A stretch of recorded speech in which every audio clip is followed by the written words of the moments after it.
At 92, Willie Nelson has done the impossible once again. He's made the world stop and listen. The revelation of his final arrangements, a quiet document prepared on his Texas ranch, has sent shockwaves through fans and family alike. Not because of the fortune it details, tens of millions earned, lost, and rebuilt, but because of the line that closes it. A single handwritten sentence that made his children cry and left his followers speechless. For decades, the outlaw of country music seemed unshakable. The man who turned betrayal into lyrics, tax ruin into redemption, grief into melody. But the news from Spicewood feels different. It is not another comeback story. It is the final verse of a song written in blood, smoke, and silence. Reporters first broke the story on a warm Texas morning when a family friend revealed that Nelson had finished his business with the world. The phrase alone stirred chaos online. What could that mean for a man who never truly retires? What did he leave behind? Soon more details leaked. His vast ranch near Austin, his catalog of more than 2,500 songs, and his cherished guitar trigger were all accounted for. But the will was not what stunned the public. It was the message attached to it, a reflection of decades of loss, forgiveness, and love. In that note, written in shaky cursive, Nelson asked his children not to mourn but to let the song keep playing. Those 7 words, simple yet devastating, spread across the internet like wildfire. For millions who grew up humming "On the Road Again," this wasn't just a legal document. It was the closing act of a life that defined American resilience.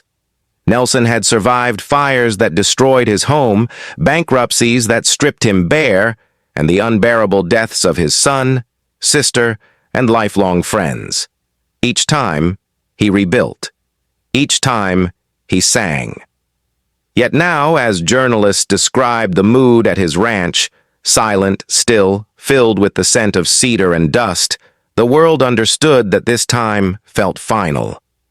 Neighbors said he had spent weeks walking alone through the fields, humming to himself under the Texas sun, speaking to no one, as if rehearsing a farewell. His family, gathered at the ranch, reportedly wept not for what they would inherit, but for the way he framed it. Nelson, the eternal drifter, had turned even death into poetry.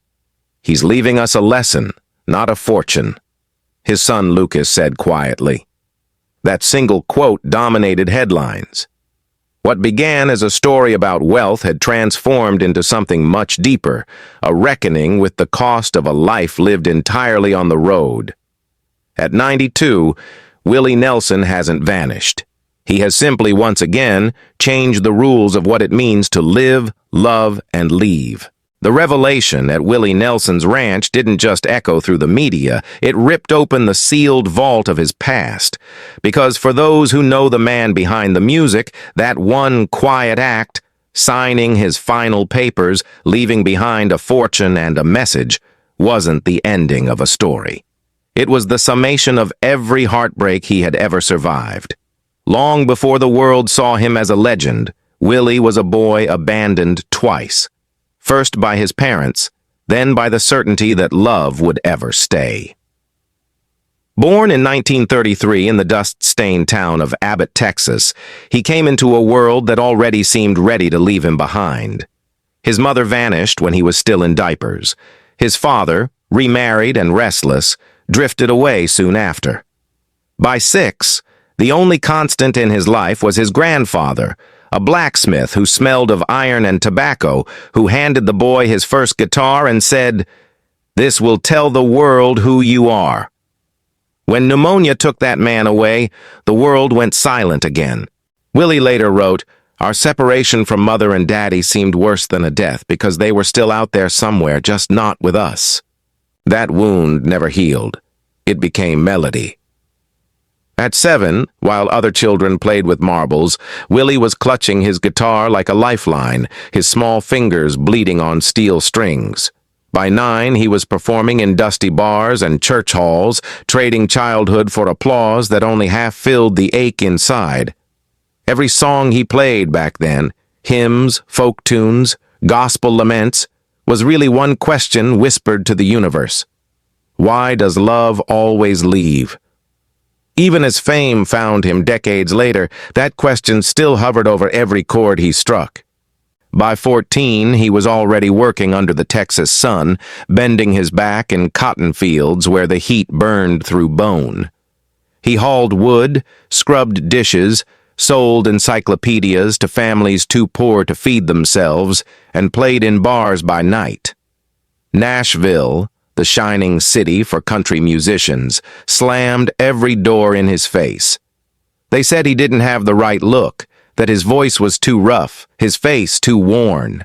He laughed once in an interview and said, "I was already too old for their kind of young." But the truth was darker. The rejections fed the same loneliness that had shadowed him since childhood. There came a night, somewhere near the edges of Nashville, when he lay down on a busy road and waited for the world to decide if it wanted him. The cars swerved, none stopped. He rose, dusted himself off, and went back to the bar for another drink. "Was I disappointed or relieved?" he later asked. "Can't say for sure."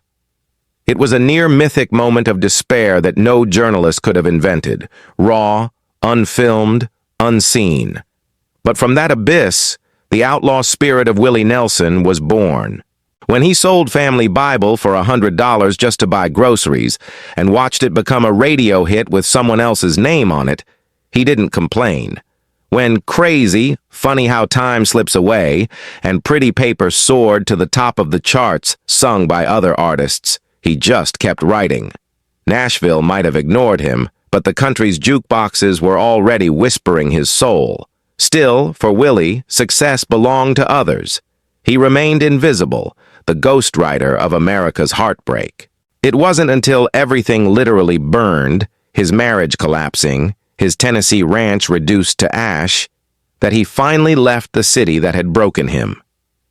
He drove south, through the flat miles of Texas, chasing a freedom that didn't need permission. In Austin, amid the smoke and the chaos of bars where hippies and cowboys sat shoulder to shoulder, he found something that felt like truth. He stopped trying to sound perfect and started sounding real.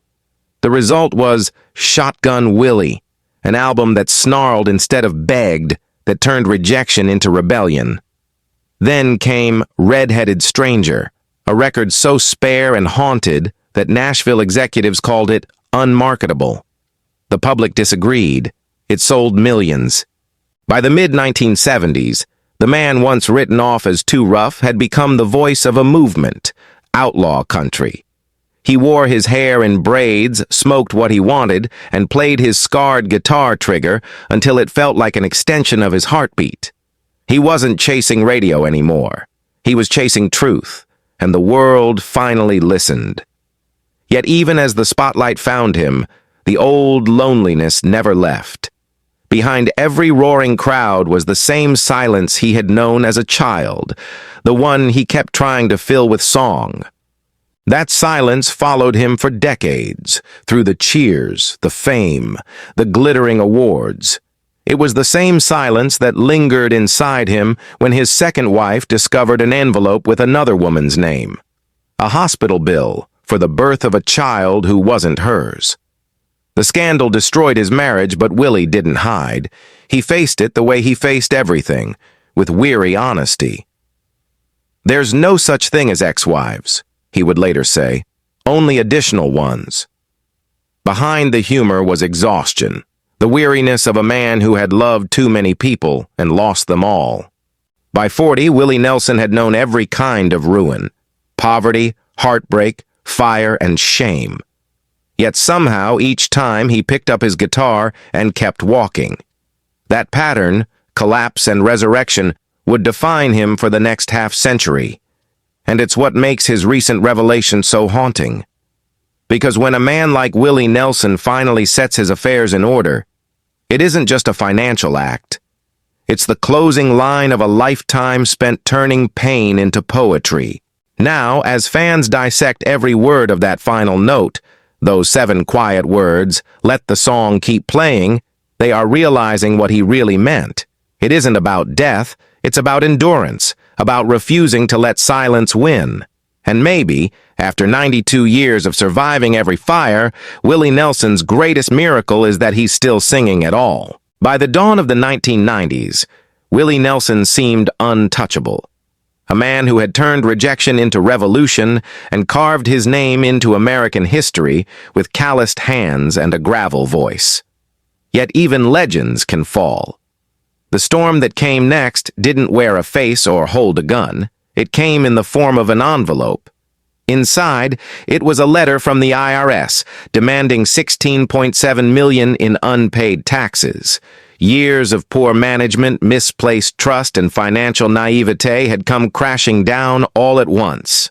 One of the most beloved figures in country music was suddenly portrayed in headlines as a debtor. Agents arrived at his home in Texas, confiscating guitars, gold records, and studio equipment. They even tried to seize Trigger, his battered, beloved Martin guitar that had been with him through every storm. To the world, it was a national scandal. To Willie, it was déjà vu. He'd lost homes before, loves before, even faith before. This time he simply nodded and said, "Let's figure it out." But make no mistake, this was devastation in slow motion. To a man who had once slept in cars and bar corners, the humiliation was personal. He later said, "They can take everything but the songs. They can't tax your soul." Then, from that ruin, came one of the most human acts of defiance in modern music history. Instead of filing for bankruptcy, Willie picked up his guitar and began to sing, this time directly to America. He recorded an album called The IRS Tapes, Who'll Buy My Memories, a stripped-down collection of old songs and new reflections recorded in a small studio with only a microphone, a stool, and his spirit. It wasn't marketed through record stores, but through late-night television infomercials. Viewers could call a number, buy the album, and know the money went straight to paying off his debt. What happened next became folklore. Fans from across the country, truckers, single mothers, farmers, retired soldiers, sent in checks. They weren't buying songs. They were buying redemption for a man who had once given them hope when they had none. Dollar by dollar, he repaid the IRS until even the government had to acknowledge what everyone already knew. You can't bankrupt integrity. He got Trigger back. He kept his dignity. But while the world celebrated his financial comeback, the truest heartbreak of Willie Nelson's life was waiting in the quiet shadow of Christmas 1991. That morning, he received a phone call no parent should ever hear. His firstborn son, Billy, was gone. Lost to the kind of loneliness that no fame, no money, no prayer could touch.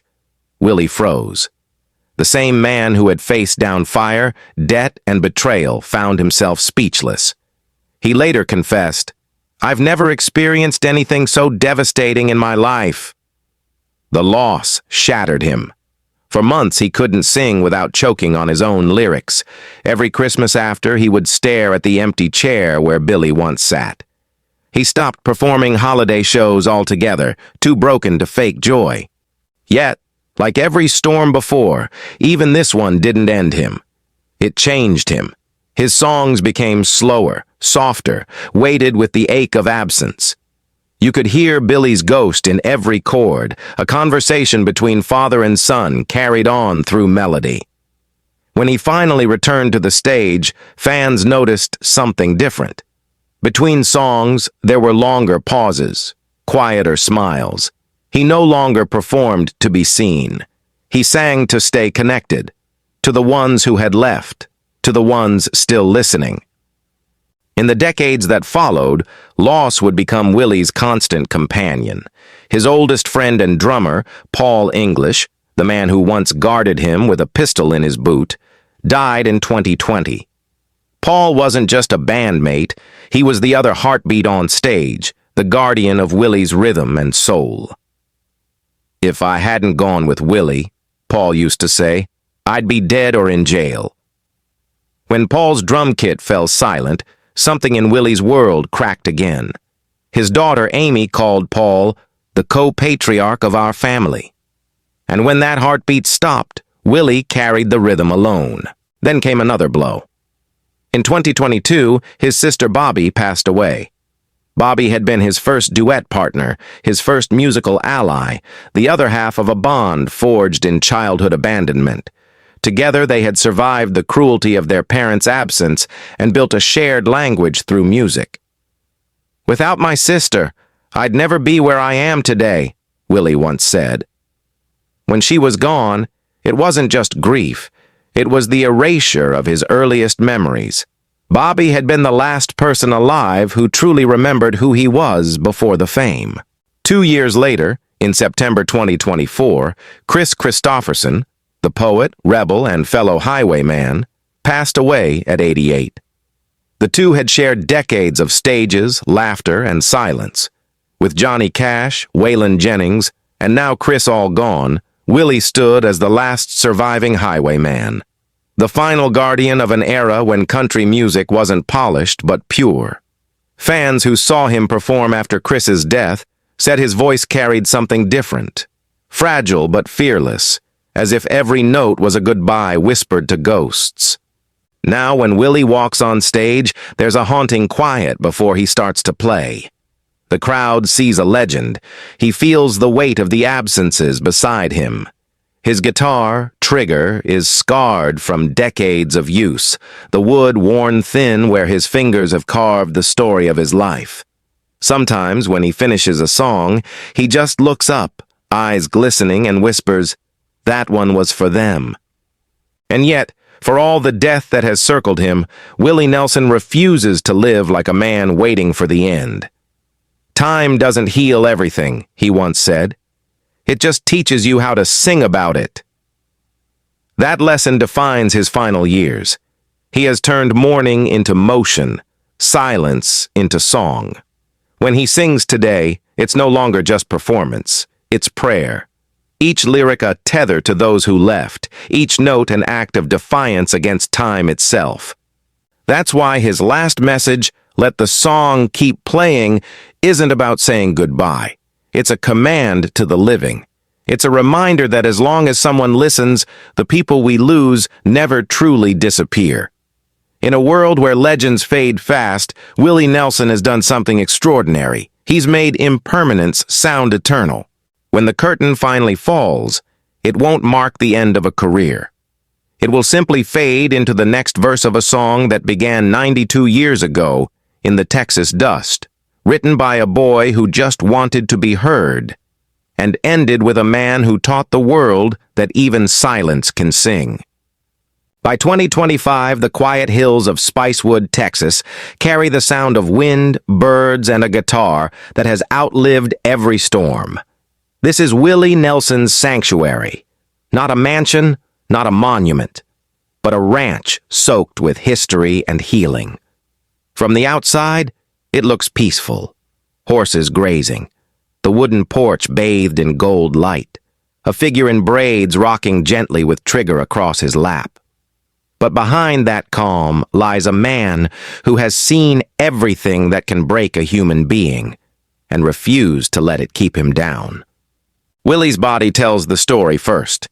The years of smoke, touring, and loss carved deep lines in his face, but the spark in his eyes is still unmistakable. His voice, though thinner now, carries a depth that no young singer could ever imitate. Decades of chain smoking had nearly killed him. Doctors diagnosed emphysema and a collapsed lung in his 80s. In 2015, he underwent an experimental stem cell treatment to repair what damage could be undone. It worked, just enough. He stopped smoking tobacco and even gave up marijuana in its raw form, switching to edibles. It was a quiet surrender, not to age, but to survival. "I don't hurt anywhere," he said once with a soft smile, "and I don't worry about dying." That calm acceptance didn't come easy. His parents had left him. His friends had died around him. His voice had been doubted, his debts public, his grief displayed to millions. And yet, Willie never sought to escape it. He turned it all into music. That's what sets him apart from every other legend still breathing. He doesn't live despite the pain. He lives through it. Every breath, every note is a rebellion against time itself. Inside the main house of his ranch, the walls are covered with photographs, black and white snapshots of a life lived on the road. Willie with Johnny Cash. Willie with Waylon Jennings. Willie with his sister Bobby at a piano, smiling wide. Each frame is a ghost frozen in better days. On the mantel, next to a vase of dried roses, sits a small wooden box engraved with his son Billy's initials. He touches it sometimes before playing. He never talks about it. Family is now his reason for staying grounded. His sons Lucas and Micah, both musicians, carry his sound into new generations. Lucas plays beside him on stage, his youthful voice echoing his father's drawl. "We don't really perform," Lucas once said. "We talk, with guitars." Amy, his daughter, runs parts of his business and keeps him surrounded by laughter. For a man who spent his youth begging for love that never stayed, this circle of devotion is redemption. He told a journalist in 2024, "I didn't always know how to be a good father, but I learned how to be a grateful one." Financially, Willie is far from the broke outlaw who once sold songs for groceries.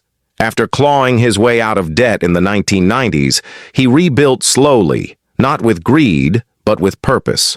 Royalties from over 75 albums, decades of touring, and smart investments in organic products and cannabis-based wellness brands quietly turned his fortune around. His net worth today is estimated at $25 to $30 million. But money means little to him. He lives simply, wears old boots, drives the same tour bus he's had for decades, and insists that the best wealth is waking up, still breathing. And yet even success carries an edge of melancholy. Each time he walks across his land, past the horses and wildflowers, he feels the presence of those who once shared the road. He's the last of the highwaymen now, the final verse in a song that used to echo across America's backroads. When Chris Christopherson passed away, Willie said quietly, "He left songs for the rest of us to sing." What he didn't say, but everyone understood, was that the silence afterward was unbearable. Still, he keeps going. In April 2025, he released The Last Leaf on the Tree, his 76th studio album, a collection written with his son Micah, recorded slowly, carefully, like a conversation between two souls, aware that time is short. Critics called it a living will in melody. The songs spoke of aging, of forgiveness, of watching the world move faster while your heart moves slower. But it wasn't sad. It was luminous, as if Willie had finally made peace with all his ghosts. When he performed in Texas with Beyoncé that October, the moment became instant history. Two artists, generations apart, sharing one microphone, a symbol of how authenticity bridges every divide. The audience cried, not because of celebrity, but because they were watching the past and future of American music hold hands. Willie grinned, shook his head, and said afterward, "That girl can sing." Now, the will that made his family cry rests in a drawer in that same house. It details everything: the land, the catalog, the guitar, the royalties, the brand. But what broke their composure wasn't the inheritance. It was his final request. "Don't sing for me when I'm gone. Sing with me while I'm here." It was pure Willie, humble, defiant, and full of grace. He still wakes up before sunrise, walks to the porch, and plays as the light stretches across the Texas hills. Some mornings his fingers tremble. Some mornings they fly. The wind carries the music across acres of grass, where no crowd listens but the earth itself. He calls those moments church. To him, heaven isn't a place beyond the clouds. It's the moment a song makes someone remember they're still alive. For Willie Nelson, every day is another encore. Not the roaring kind filled with lights and applause, but the quiet one that happens in the heart when you realize you've survived everything meant to destroy you. That's why his story, even at 92, continues to shock and inspire. It's not the tale of a man preparing for death. It's the testament of someone who turned life itself into a prayer. And when the final chord comes, when the wind carries the last vibration of trigger across the open sky, the world won't hear silence. It will hear the same message he's been whispering since that lonely boy first picked up a guitar in Abbott, Texas. The song keeps playing. As the years stretched into the mid-2020s, Willie Nelson's story transformed from music history into living mythology, a testament not only to what art can endure, but to how the human heart keeps beating long after it's been broken. In the stillness of his Texas ranch, surrounded by the weight of silence and memory, Willie began to assemble something even larger than a legacy. He wasn't just preparing his estate. He was building a bridge between generations, a map for what it means to live fully before the curtain falls. Every visitor to the ranch describes the same sensation. Before you even see him, you hear him, the faint weathered strum of trigger drifting across the wind, uneven but full of life. He rises before dawn, walks the length of the fields, and plays as the horizon blushes pink. The sound is both prayer and proof that he's still here. Neighbors say it feels like watching history breathe. Willie's days are no longer measured in miles traveled or tickets sold. They unfold like rituals. Breakfast is light, coffee, eggs, maybe fresh fruit from the garden. Then comes time with his animals, horses, dogs, the rescued mule he named Annie. He feeds them by hand, talks to them softly as if they understand every word.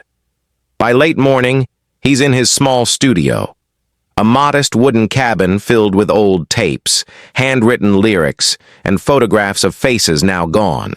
Sometimes he records for hours. Other days he just sits in silence, listening to the creak of the floorboards. "You don't have to fill every silence," he told a friend recently. "Some silences are already full." In public, Willie remains the same mixture of humor and humility that made America fall in love with him. He jokes about his age. "I'm 92, which is 18 in outlaw years." But there's gravity behind every laugh. When he steps on stage, the crowd holds its breath. His hands shake slightly as he tunes trigger, but when the first chord rings out, it's as if time steps aside. He may sing slower now, but every lyric lands heavier, soaked with experience. Funny how time slips away no longer sounds nostalgic. It sounds like prophecy. His band, The Family, has changed faces over the decades, but the name still fits. His sons play beside him, filling in harmonies his lungs can no longer carry. During sound checks, he leans over to Lucas and murmurs, "You take this line," passing the melody like a torch. Offstage, he calls his shows gatherings rather than concerts. "I don't perform anymore," he says. "I visit." When journalists ask why he keeps touring, he smiles. "I'm not chasing applause, I'm chasing connection." That connection extends far beyond the stage. Through his organization, Farm Aid, founded with Neil Young and John Mellencamp, Willie continues to raise millions for struggling American farmers. Even at 92, he personally reviews reports, calls donors, and occasionally shows up unannounced at small benefit shows. His team says he insists on paying his musicians first, even when the numbers don't add up. "I know what empty pockets feel like," he once said. "I don't want anyone else to feel that way." But the most powerful project of his later years may be The Last Songbook, a series of recordings and writings he's been compiling quietly with his children. It's part memoir, part musical time capsule. Each chapter pairs a story with an unreleased demo, many of them recorded decades ago on cassettes that were thought lost. One track captures Willie at 25, raw and defiant, another at 70, his voice frayed but strong. The goal, according to Lucas, is to make sure his spirit keeps singing long after he's gone. Willie, ever practical, calls it insurance for the soul. Physically, there are limits now. His gait has slowed, his breathing requires careful pacing, and he's had to cancel a few shows to rest. But his discipline remains monk-like. He practices breathing exercises, stretches daily, and still ends every meal with a laugh and a sip of water that he jokingly calls clear tequila. He avoids doctors as much as possible, claiming that music is the best prescription. Visitors often find him seated on the porch at sunset, talking about the people who shaped him. He speaks of Waylon's wildness, Johnny Cash's quiet strength, Chris Christopherson's poetry. He rarely mentions the tragedies directly, but every so often, when the conversation drifts to his son Billy or his sister Bobby, he goes silent. His eyes glaze, and for a moment the air itself seems to ache. Then softly he says, "They're not gone. They're just playing another show somewhere I can't see yet." In 2024, when the media learned he had finalized his will, speculation exploded. Was this a farewell? A signal that the end was near? But those who know Willie say it's the opposite. "He wanted to make sure there's no chaos when he's gone," Amy explained. "He's still taking care of everyone, like always." The will divides his wealth evenly among his children, with one special clause: the preservation of Trigger. It can never be sold, only displayed publicly alongside his lyrics. "That guitar knows more about me than any human," Willie wrote in a note attached to it. The clause that made his family cry, however, was something else entirely. In the final paragraph, scrawled in his own handwriting, he left them a message. "If I ever cross over, don't stop the song. Just change the key and keep playing." Those words have since appeared on murals, T-shirts, and concert posters across the country, but for his children, they were more than a slogan. They were a father's last lesson, an instruction on how to survive the inevitable. In interviews, since the news broke, Willie has seemed lighter, freer. "I've got my affairs in order," he said. "Now I can get back to living." That line went viral because it captured the essence of who he's always been, a man who looks at endings and sees only another verse. Even now, projects keep coming. His collaboration with younger artists, from pop to folk to hip-hop, has become a cultural phenomenon. Every musician, regardless of genre, seems to want to record with him, not for publicity, but to touch history.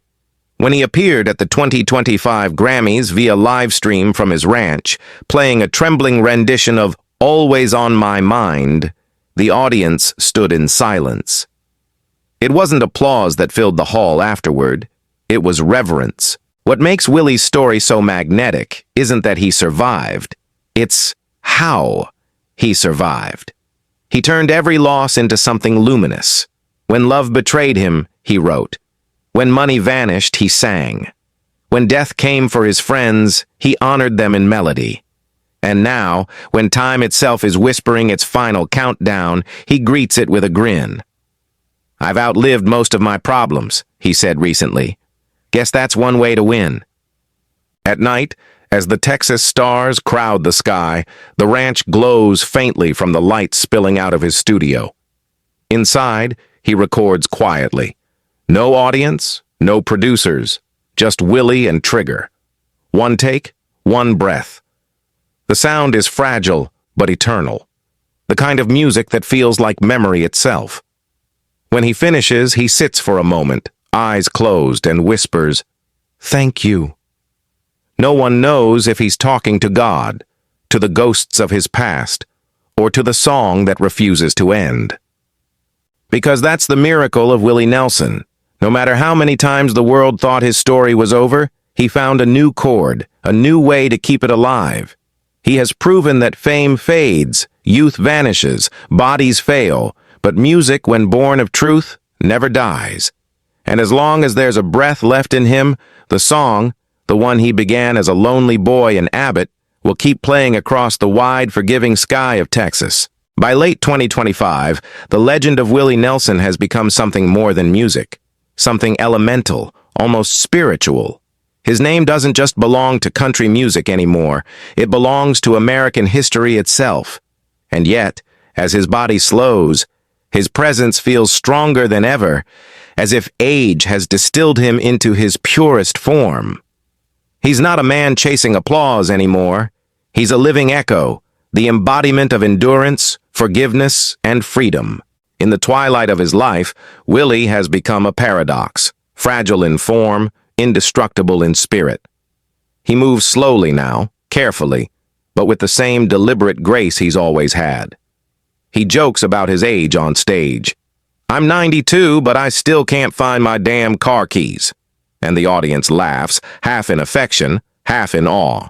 His humor, simple and sly, is his shield against the fear that everyone else seems to carry for him.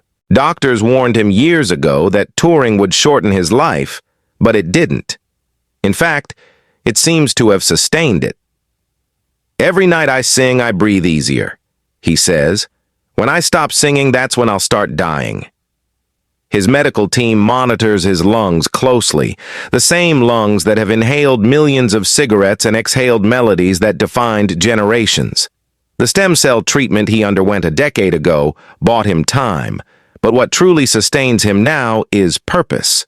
Music has become his medicine, the one constant rhythm keeping his heart from surrendering. He no longer performs in massive arenas. Instead, he chooses small theaters, intimate gatherings under open skies. The lights are softer, the set lists shorter, the silences longer. When he strums the first notes of "On the Road Again," the audience doesn't cheer, they listen. That song, once a carefree anthem, now feels like a benediction. Every lyric lands heavier, every pause filled with decades of truth. There's a kind of sacred stillness that follows him wherever he plays, as if the crowd collectively understands they're witnessing the final fires of something immortal. Back home, life is measured in moments, not milestones. The ranch remains his cathedral, sunlight through oak leaves, the smell of horses and cedar, and the faint echo of laughter from grandchildren running through the grass. Lucas and Micah come often, guitars slung across their backs, joining their father on the porch for impromptu jam sessions that drift until midnight. They don't talk about legacy, they just play. Sometimes Amy joins, singing harmonies so hauntingly similar to her father's that even the dogs go quiet. These evenings are the heart of Willie's world now, a circle of family and sound that no fame could ever replace. In those quiet hours, he reflects not with regret, but with curiosity. He said more than once that he doesn't believe in death in the traditional sense. "We're all just notes in the same song," he muses. "You don't end a melody. You just change the key." It's the same philosophy he wove into his will, the same idea that made his children weep when they read it. He's not asking them to mourn him. He's asking them to keep him alive through the music, to let the song continue through their voices, their choices, their courage. In recent years, spiritual leaders, authors, and fellow artists have visited the ranch to speak with him. People from all walks of life who want to understand how a man can live through so much pain and still radiate peace. One journalist described it best. "Being near Willie Nelson is like standing next to a mountain. You feel your own heartbeat slow to match his." He talks often about forgiveness, about how he forgave his parents for leaving, Nashville for rejecting him, the IRS for humiliating him, and even himself for the mistakes that shattered his marriages. "You can't carry that kind of baggage," he says softly. "It gets too heavy. The trick is to keep walking, even if you have to leave a few pieces of yourself behind." Those words have become a mantra to millions who've followed his story. Financially, Willie has done what few artists manage in their twilight years. He's built something sustainable. His businesses, run by his children, are thriving. The Willie's Remedy, wellness brand, the Luck Ranch events, and the continuous royalties from his catalog keep money flowing. But the old man himself lives with near monastic simplicity. He still eats at the same kitchen table, drives his dented pickup truck, and insists on paying in cash whenever he can. His fortune might make headlines, but his daily life feels like a page out of the 1950s. Modest, intentional, real. The media, of course, speculates constantly about when he'll retire, when the final tour will be announced, when the farewell album will arrive. Willie laughs at all of it. Retirement is for people who don't like their job, he quips. But behind the jokes lies a deeper truth. He doesn't see music as work. He sees it as breathing, and as long as he can draw breath, he will sing. Perhaps the most remarkable transformation in these final years is his relationship with time itself. Where most people his age shrink from it, Willie seems to dance with it. His memory is sharp, but he doesn't cling to the past. He revisits it, reshapes it through song, and releases it again. That's what The Last Leaf on the Tree, his most recent album, represents, a dialogue with mortality. Critics hailed it as his most honest record since Red-Headed Stranger. One track, Breathing Room, captures the essence of his philosophy. I'm not running out of time, I'm just running out of roads, but the wheels keep turning, and the song still knows. Those who've attended his recent shows describe an experience bordering on spiritual. There are no pyrotechnics, no backing tracks, just Willie and Trigger under a single spotlight. During the encore, he often pauses, looks up toward the rafters or the sky, and smiles, as if seeing old friends waiting just beyond the light. He never says goodbye at the end of the show. He just nods, tips his hat, and says, "See y'all down the road." Even now, plans are unfolding. There's talk of a documentary series chronicling his life on the ranch, narrated in his own voice, filled with unreleased home footage from the 1960s onward. The film will reportedly end not with his death, but with his final concert, whenever that may come. "I don't want them to make a memorial," he said. "I want them to make a memory." And that's the essence of Willie Nelson's story. Not tragedy, not nostalgia, but transformation. He has shown the world that you can lose everything, money, fame, family, even health, and still find beauty in what remains. His children say he doesn't talk much about legacy anymore. He talks about love, about gratitude, about how every mistake he made gave him another verse to sing. At 92, Willie Nelson stands not as a relic, but as a reminder that greatness is not measured in youth, or power, or wealth, but in the quiet resilience of a heart that refuses to close. His story began with a boy clutching a guitar in the Texas dust, abandoned and unseen. It ends with a man who taught the world that the deepest wounds can still produce music. And when his final day comes, and it will, there won't be silence. Somewhere in the warm wind over Spicewood, the faint sound of Trigger will rise again, soft and steady, carrying his message across time. Don't stop the song. Just change the key and keep playing. By winter 2025, the legend of Willie Nelson had become something greater than fame, greater than music. He had turned into a kind of living spirit, a whisper of America's conscience, woven into the wind that rolled across the plains of Texas. Every corner of his life now felt symbolic, as if the universe had been quietly writing his story for nearly a century and was finally signing its name at the bottom. But what astonished those closest to him was not that he had survived this long. It was that he remained vibrantly alive, creative, mischievous, and filled with a restless kindness that still reached everyone who crossed his path. Visitors to the ranch often describe the first sight of him like a dream. He appears suddenly, stepping out of the sunlight, wearing the same faded jeans, the same red bandana, and those patient eyes that seem to see through time. The braids are still there, silver now, but strong, and his voice, though softer, carries the same rough grace that once shook the walls of Nashville. He greets every guest the same way, with a handshake, a smile, and a question that always feels deeper than small talk. "How's your heart today?" His days begin early, long before the Texas sun burns the dew off the fields. Willie walks the length of his land, humming to himself, followed by a small group of animals that seem to understand they are in the presence of something sacred. Horses nuzzle his shoulder. The old mule Annie follows him like a shadow. He talks to them, not out of loneliness, but out of habit, as if keeping company with souls who can't disappoint him. He still writes. Every morning after breakfast, he sits at his weathered desk near a window overlooking the hills and scribbles in longhand on yellow notepads. Some pages are songs, some are letters never sent, and others are fragments of poetry that no one will ever see. One recent entry read, "I don't measure life in years anymore, just in songs left unsung." He laughs when he reads it aloud as though surprised by his own honesty.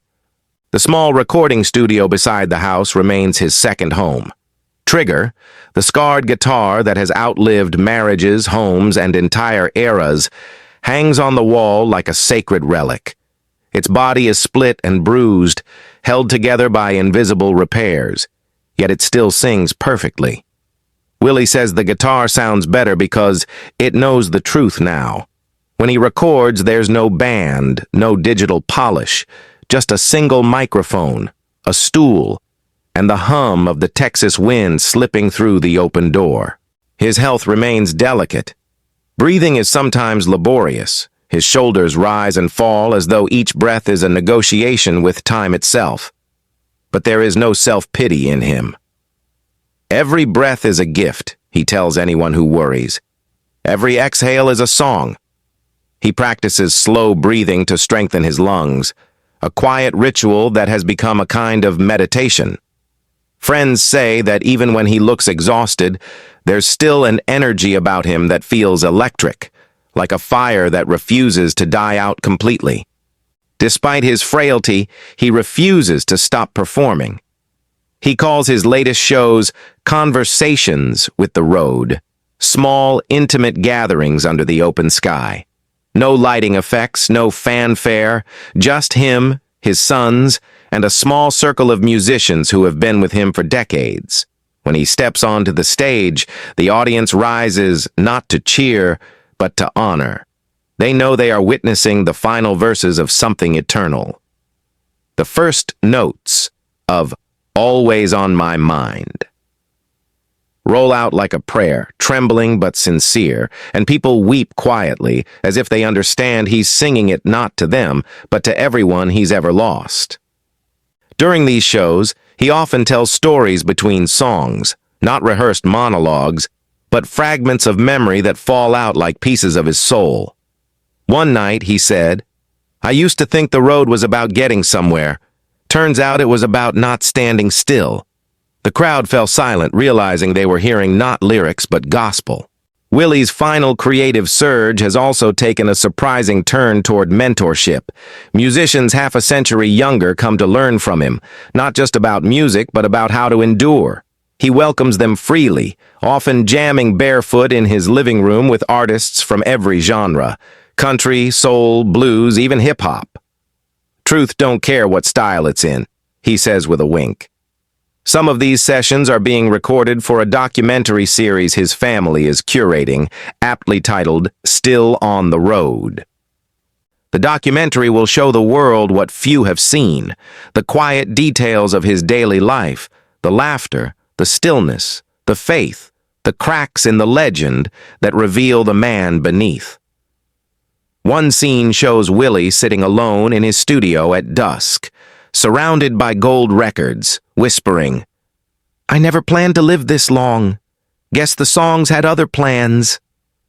Though he speaks often of peace, the truth is that Willie still wrestles with ghosts. His conversations about his late son Billy are rare but profound. He told a friend, "I don't cry about him anymore. I just sing to him." He visits the small wooden cross near the back of the ranch once a week, leaving a flower or a note. No press ever sees this. No one photographs it. It's his private pilgrimage, the only moment when the man who has given comfort to millions lets his own sorrow breathe. At home, laughter still fills the air. His grandchildren adore him, not as a legend, but as Grandpa Willie, the man who sneaks them cookies and teaches them how to play chords. They climb into his lap, tug on his braids, and he laughs until he coughs, waving off the concern. Family dinners are long, full of stories and music, sometimes ending with everyone around the table singing "Blue Eyes Crying in the Rain." It's both heartbreak and harmony, the kind of scene you'd think Hollywood invented, except here it's real. When journalists ask what he wants his fans to remember most, Willie answers without hesitation, that I meant every word. Then he adds softly, and that the love was real. For him, fame was never the goal. Connection was. Every lyric, every chord was a bridge between his loneliness and someone else's. In quiet moments, sitting under the stars, he still talks to his old friends. I feel them in the air, he says. Waylon's probably laughing somewhere, Johnny's writing, and Chris is making God rewrite the set list. He chuckles, then grows silent, letting the night answer. And then there's the letter, the one he's been writing slowly, revising over and over. It isn't meant for the public. It's for his family, to be opened only after he's gone. Insiders say it's not a goodbye, but a conversation. His final message, handwritten on yellow paper, sealed in an envelope with the words, "Don't cry for me, sing for me." If there's any regret left in him, it's invisible. He's done everything a man could do, fallen, risen, fallen again, and found grace in the wreckage. When he looks back, he doesn't see mistakes. He sees verses. He says, "The bad times wrote the best songs. I can't be mad at them." In his final performances, audiences describe a moment that has become signature. Near the end, after his last song, he sets Trigger down gently, steps forward, and bows his head. The applause swells like a wave, but he doesn't bask in it. He closes his eyes and whispers into the microphone, "We're all part of the same song." Then he walks off stage, unhurried, disappearing into the glow of the spotlight, as if melting into his own music. And maybe that's how the story ends, not with silence, but with sound fading into eternity. Willie Nelson has lived 92 years through every kind of fire, betrayal, redemption, and grace imaginable. He's buried friends, lovers, children, and dreams, yet somehow he's never buried hope. His body may bend now, his voice may crack, but his spirit still stands taller than ever, a monument carved from rhythm and mercy. When the day comes that his porch grows quiet and the Texas wind carries the last note of Trigger through the hills, the world will know the legend didn't die. It simply changed key. Because for Willie Nelson, the road never truly ends. It just keeps rolling on, one final song stretching into the horizon, where love and music become the same eternal thing.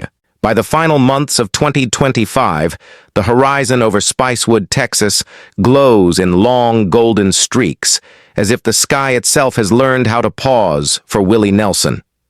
His ranch feels like the last page of a long novel, quiet, fragrant, unfinished. The man who once seemed carved from motion has, at last, settled into a kind of stillness. But it isn't retirement. It's reverence. A moment of gratitude before the final note fades. Each morning, before anyone else stirs, Willie sits on his porch and lets the sunrise wash over him. The air smells of cedar and smoke. A mug of coffee steams beside him, the same cup he's used for years. He doesn't check his phone, doesn't look at the news. He watches the world come alive, one soft sound at a time. Somewhere in that stillness, he finds the rhythm again, the eternal hum that has carried him through 92 years of chaos and grace. He's stopped counting birthdays. "Every year feels like a song anyway," he says. The family stopped giving him gifts. Instead, they bring stories. Memories they tell him around the kitchen table until laughter replaces time. "That's the real wealth," he tells them. "If we can still laugh, we ain't done yet." Health-wise, Willie's body reminds him daily of the years he's carried. His breathing remains shallow, each inhale deliberate, like tuning an old instrument that's been played too long. Some days, he admits, the pain is sharp, sudden, and unrelenting, but he refuses to let it define him. "Hurts like hell," he chuckles, "but it reminds me I'm still here." Yoga, deep breathing, herbal teas, and the occasional edible replace medicine. Doctors call it risky. Willie calls it faith. He still records, though slower now. The studio has become a sacred space, a small wooden chapel for sound. There's a new project rumored to be underway, an album called Grace Notes, a collection of stripped-down performances meant to be released posthumously. His son Micah calls it a love letter from Dad to the universe. Each track is recorded in one take. No second chances, no edits, just the sound of truth being spoken softly into the dark. Those close to Willie say he's found a deeper calm, something like peace but more awake. He spends hours talking to the wind, watching the shadows shift across the hills. "The earth's got its own music," he says. "You just have to sit still long enough to hear it." Visitors continue to arrive. Musicians, friends, even politicians, seeking something they can't quite name. They come to sit beside him on the porch, maybe play a song or two, maybe just listen. They leave lighter, changed somehow, as if the silence surrounding Willie has its own healing power. "You don't talk much when you're with him," one visitor said. "You just feel understood." Even the industry that once doubted him now treats him like a relic of truth. Awards arrive by the dozen, tributes pour in from stars half his age, but he accepts them all with a shrug. "I appreciate it," he says, "but the music was always the prize." When journalists ask how he wants to be remembered, his answer never changes. As somebody who meant what he sang. In the evenings after dinner, the family gathers by the fireplace. Lucas picks up a guitar, Amy hums softly, and Willie joins in. Sometimes they revisit the old songs, Blue Eyes Crying in the Rain, Crazy, Angel Flying Too Close to the Ground. Other times, they improvise something new, laughing when they forget the words. "That's the beauty of music," Willie says. "You can mess up and still make it sound like love." He no longer tours, but every few months he performs one final set for a private audience, friends, crew, and family only. These nights are magic. No lights, no stage, just Willie in his chair, trigger resting against his chest, his voice trembling like the flame of a candle. Between songs, he tells stories that blur fact and myth. "I once outran a tornado," he says, eyes twinkling. "Might have been a dust devil, but it sounded better in a song." The laughter rolls through the room like thunder. There's one story, though, that always quiets the crowd. It's the one about forgiveness. He tells it slowly, voice cracking. "Forgiving the people who hurt you is easy," he says. "It's forgiving yourself that takes the longest. I spent most of my life trying to do that." Then he plays "Forgiving You Was Easy," his voice raw, his hands trembling, but his spirit unbroken. When the last note fades, no one dares speak.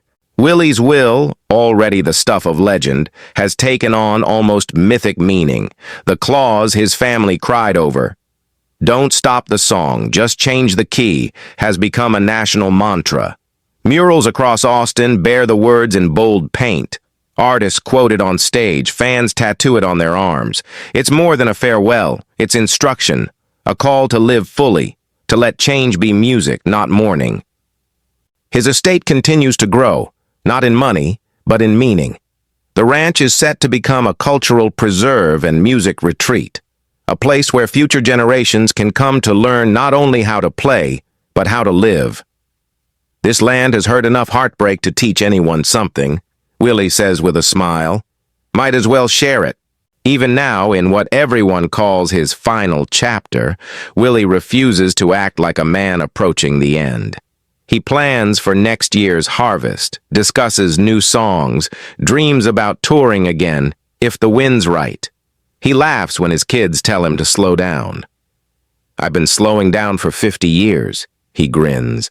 At night, after everyone's gone to bed, he often walks to the back of the property. The stars out here look endless. He sits by the small cross that marks his son Billy's resting place and speaks softly into the dark. No one knows what he says. Maybe he's praying, Maybe he's remembering. Maybe he's just saying goodnight. Then he rises, wipes his eyes, and looks toward the house glowing faintly in the distance. In moments like that, Willie Nelson seems both mortal and eternal.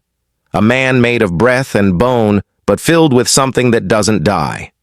Those who've seen him in recent months describe an aura, a lightness, as if he's already halfway between here and somewhere else.